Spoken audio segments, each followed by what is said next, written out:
Hey, this is Jack, and this video is called, So Do You Really Want to Transform? So I'm just gonna go on a walk here, I'm gonna get coffee. I'm also gonna stick my shades on because I am prone to migraines and there's a lot of sun out today. But I wanna talk to you about the transformational life because maybe you're living it, maybe you want it, maybe right now you're stuck and you wanna change profoundly. Maybe you're just noticing your life isn't really working or you're ready to start a new dawn, a new chapter. If any of all those things are true, this video is gonna be really useful for you. And I'm speaking to you from deep personal and professional experience. So I've been a transformational coach for well over a decade. I've worked with people to help them relax the parts of them, the stories of self, the narratives of self that no longer serve them. And when you do that in a deep and sustained way, you have a different life, right? Your life is always already limited by the structure of observation that you're in about your life, right? And that structure of observation is many things. It's cognitive, it's emotional, it's somatic, physical, it's some other streams of life as well. But it's basically to say that your structure of interpretation of your life is a complex thing, but it's often an under-examined thing. And the more that you're able to examine, hey, what really goes into my way of being? What do I really take myself and other people and life to be? And realize that that is open to change and transformation. Then you can start to really shift some things in your life that might have been seemingly intractable. Now, I want to also inject a dose of sobriety into here because lots of people will talk to you about transforming and they're going to give you the upsides, right? Whether that's a weight transformation, a relationship transformation, a career transformation. And there are lots of upsides of transforming, right? Oftentimes you're going to end up with more ease and acceptance of who you are. You're going to potentially end up to be more expressive, self-expressive, more real to your true essence. You may also be more powerful, owning your power, reclaiming your power, speaking your truth to other people. There's lots of upsides of this. And in service of sobriety, there are also some downsides to transforming. And it's important to talk about these because these are often the things that create what Bob Kegan of Harvard calls immunity to change. Immunity to change is the parts of you that don't want to change because they are fighting for or protecting something that is valuable to them. And one of the main reasons we don't want to change is because the people around us often don't want us to change, right? That might not be a conscious decision on their behalf. But if you're going to transform your life and you're going to put some things on the chopping block, or you're going to start questioning some things that are fundamental about your life, that is often threatening to the people around you. And I'm not making anyone wrong for that. That's a pretty natural human reaction, right? If you've worked at a company for 5 years and you suddenly are having the conversation about, you feel like you've sold your soul to the corporation and you're going to pursue something that is more true to who you really are, that is going to be provocative to the people around you. And their first response, I was going to say reaction really, may well be to dampen down on your enthusiasm to do something new and different because it creates fear for them. It creates uncertainty. And you might be someone who loves uncertainty, but most of us, most of the time, we need a minimum amount of certainty just to feel safe, to exist in the world, to deal with the realities of being a human in a relatively and perhaps increasingly uncertain world. So one of the main downsides of transformation, particularly transformation of self, which means your worldview is shifting, what you value is shifting, who you take yourself to be is shifting, is that impacts on your relationships. And not everyone might be able to come with you, at least in the short term, right? Meaning sometimes you have to leave things. Sometimes you have to renegotiate agreements. Maybe you've been part of some kind of club or church and that's no longer working for you. Maybe you have a friendship group and you realize, you know what, some of my friends aren't really so oriented to this transformational life. Or, you know, they just want to talk surface things and I actually want to go deeper. Or they just kind of want to go out and drink or whatever it is that's not aligned with this new way of being you that's coming online. And oftentimes that's friction. Sometimes you can renegotiate them by sort of hanging out in certain contexts, but not others, right? So maybe you connect with people one-on-one where a more meaningful conversation is happening. But sometimes if there's a dominant way of being that a group has, and it's antithetical to the way of being you that you are trying to stake out in your own life, then sometimes you have to let that group membership go. Now, here's one of the things I'll just say at this point. It's not forever and a day. So sometimes you have to let things go for a season to create the space for something new to come in. But it might be in the fullness of time, when this new way of being you is stabilized, that actually you get to return, because you kind of got it. You've stabilized it enough that it's no longer a problem to be around people who don't think that way or act that way. But when a new way of being you is coming online, it's normally precious and fresh. Like if you think of a garden and something that's trying to shoot, right? That shooting can easily get crowded out by bigger plants. And in the story of you, the bigger plants would be other people's perceptions of you, or other people's narratives of you that are aligned to your old self, but aren't necessarily true to this new self. And part of it being a new self is there's a kind of inherent uncertainty of what this self that's forming is going to be. It's one of the reasons that we use the metaphor of the caterpillar and the chrysalis into the butterfly, is because the caterpillar doesn't know what it's like to be a butterfly. And in the process of becoming a butterfly, it basically goes into a kind of liquefied cocoon. And at that moment, everything looks really bad, really, right? Everything that you has been good is kind of lost. The old form is lost, but you don't yet have the new form. And it looks like everything's going to jelly. And you might be able to relate to this in your own life. Often when it comes to leaving the old way of being, it's a lot of loss and grief and uncertainty. You know, sometimes you have to quit a job before the next one's lined up. And if you always wait for the next one to be lined up, what do you notice? You never actually leave. You talk about leaving. So sometimes life actually invites you to step into the new you vastly before it's a done deal, right? Vastly before it's oh yes, here's a nice new accommodating way of being the new you, and here are some comfy shoes, and here's a brilliant outfit, and everything's lovely, and everyone's going to love you for it. No, that's not really how it works in transformation. For most of you, it's more likely that the first part of that journey is going to be painful. Yes, there might be some shoots of freedom and shoots of excitement, or let's just say it's incredibly freeing, and you leave your old job and you're like, wow, this is amazing. And then after a few days or few weeks or even few months of that, somehow that old pain can't sustain you as a motivating life force, because you've got to find the new way of being you, which might be a new expression in the world, might be a completely different way of making money. It might be a radical reimagination of your relationship to money. And all that stuff typically requires pain and lift, and it's difficult, and it's not always linear. The transformational journey for most people is incredibly non-linear.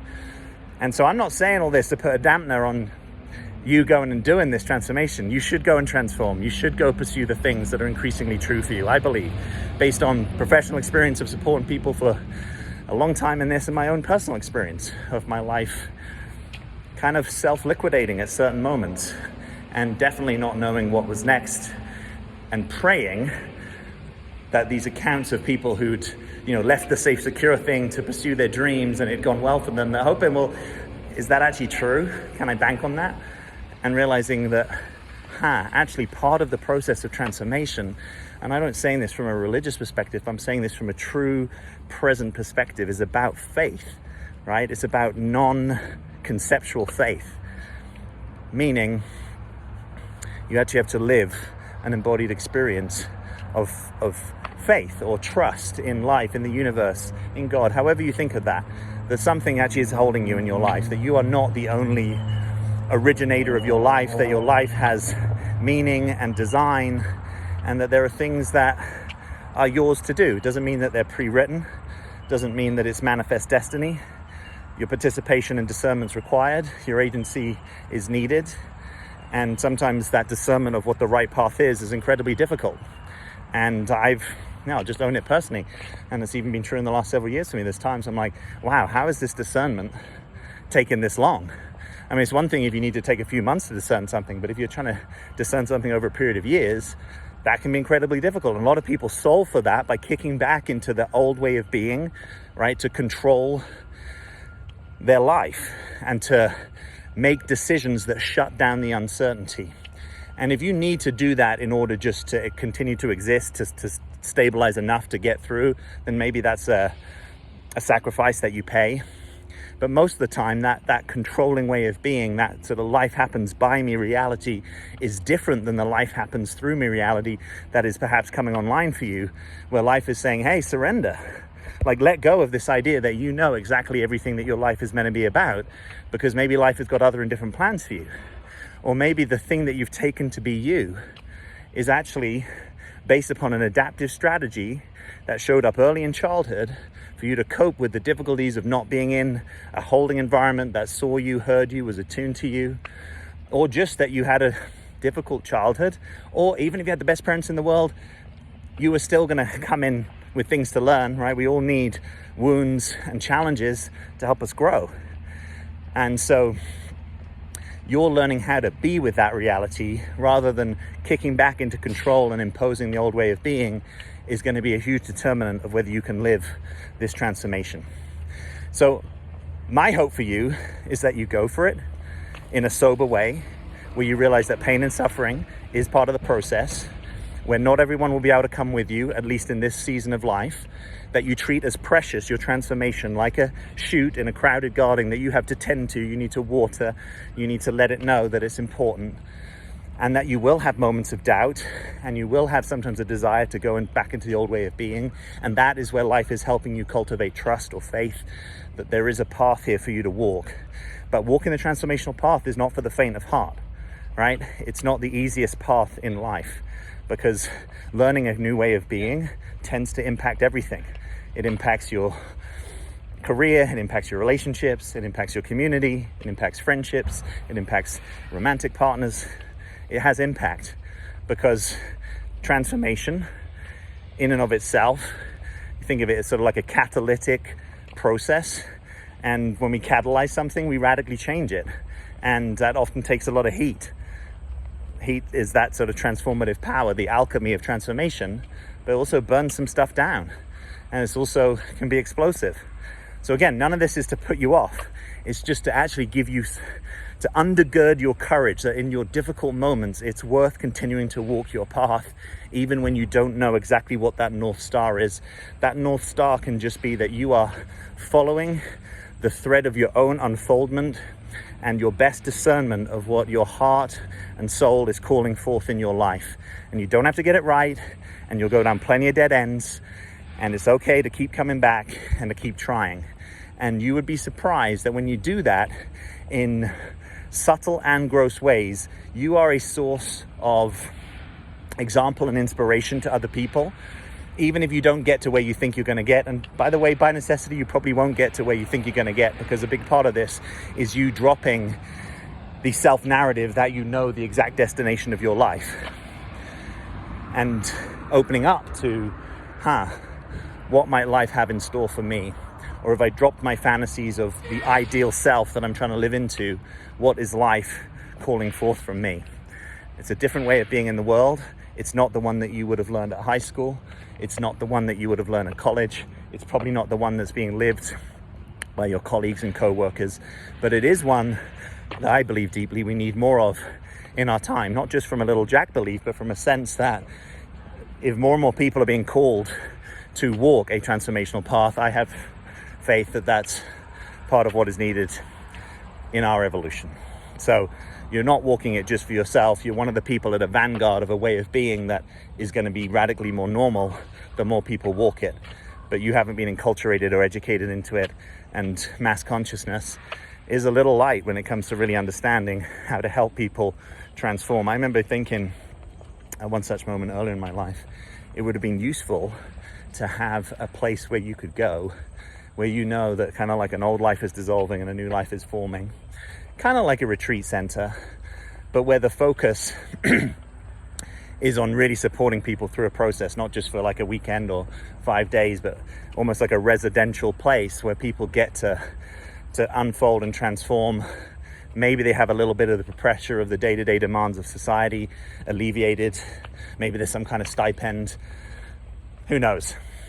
But from seeing that that is needed, the hard thing about transforming is it destabilizes, and too much destabilization will often snap your control or ego back in, and too much destabilization might just be too much for you to carry, right? So it's tricky. You're taking a non-linear transformational process and trying to stabilize it as best you can by getting in the right communities of support, by getting the right mentors or coaches or people around you, and by turning your attention to it, but also not neglecting the current responsibilities that you have in your life. It's worth putting energy and attention into finishing things well, and if you need to renegotiate agreements, taking that as earnestly as you can and practicing it as a skill. In nearly all my coaching engagements, tuning up the skill of renegotiating agreements comes up. And it's true of people who are in executive and leadership roles, and it's true of people who are just walking their own path. And it's not a career thing. Noticing, what do I have a commitment to? Is it still true for me? If it's not, what is an authentic adjustment that I might need to ask for? How can I be available for the impact that that has on other people? Right? Because if you say, hey, we have been doing this business together, but actually now it's no longer true for me to continue to walk this joint venture into the future, that's going to have a lot of impact. And it takes courage to take on those conversations. And sometimes it takes a while for people to see, if at all, the worth in what you're trying to do. So that's why this stuff is hard, because it's not like it's not like graduating college, right? Where nearly everyone is saying, clap, clap, clap, well done, you deserve it, let's have your big day, let's walk you across stage, let's dress you up, let's take photos of you. It's not like that. For lots of people I've known who've been in transformational moments, they wish they had a day where people acknowledge their efforts, but because they decided that they needed to leave or renegotiate agreements, sometimes they don't get that big day. Sometimes the people around them don't understand what's going on. I've seen lots of people upset that they put a lot of work into something, and then because actually it wasn't true for their path any longer, they felt completely under-acknowledged for all that effort and investment they put in. So again, just to be sober about this. And that is why it can be really precious if you can find just one or two people who are in your corner, who know something about transformation, or who are at least just willing to be faithful to the you that's becoming, right? Their commitment is more to you as an unfolding being than it is to any particular way of being you, right? So this would be the person who's part of the group or company or committee, or who even has a more intimate relationship with you, who's like, hey, I'm backing you.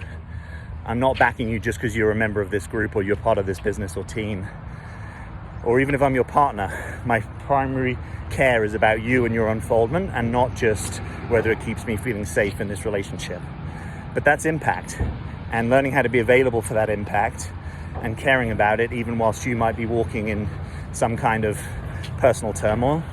That's a big ask, it's a big lift. And we're not going for perfect practice. We're going for courageous stepping into contact as best we can with the tools and awareness that we have. And when we need to go clean it up afterwards because we didn't do the best job, or we were light on acknowledging impact, or we didn't even know how to acknowledge impact because it was too scary to do that, or we feared that if we acknowledged impact that other people would block us from doing what we wanted to do, or whatever the particular story is, you can always go and clean up afterwards. And said differently, that kind of difficult conversation, whether it goes well or not, shouldn't be the thing that stops you stepping into a more transformational way of being you. So that's the question I want to leave you with. What's stopping your transformation? Who's in your corner to support it?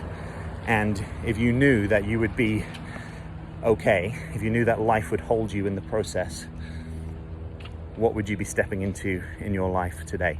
Hit me up in the comments. I want to know. I read them all. And if you want my help, just reach out to me. jackbutler.com/apply is where you can look at my coaching, or just leave me a question in the comments so we can get into a conversation. All right, as always, I'm Jack. Thanks for being here.